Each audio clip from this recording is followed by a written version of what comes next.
இன்று இரு ஹதீஸ்கள் பார்ப்போம். அல்லாஹுவின் தூதர் ஸல்லல்லாஹு அலைஹி வஸல்லம் அவர்கள் கூறினார்கள், அடியான் என் செல்வம் என் செல்வம் என்று கூறுகின்றான்.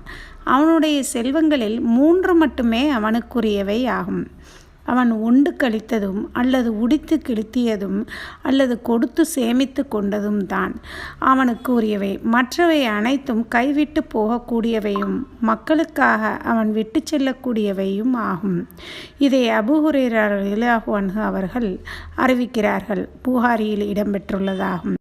இன்னொரு ஹதீஸை பார்ப்போம். அல்லாஹுவின் தூதர் ஸல்லல்லாஹு அலைஹி வஸல்லம் அவர்கள் கூறினார்கள், இறந்து போனவரை பின்தொடர்ந்து 3 பொருட்கள் செல்கின்றன. அவற்றில் 2 திரும்பி விடுகின்றன. 1 மட்டுமே அவருடன் தங்கிவிடுகிறது.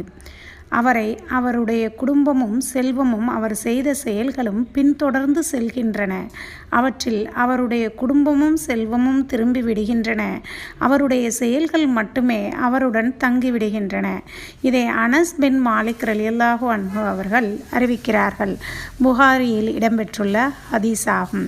அஸ்ஸலாமு அலைக்கும் வரஹ்மத்துல்லாஹி தஆலா பரகாத்துஹு.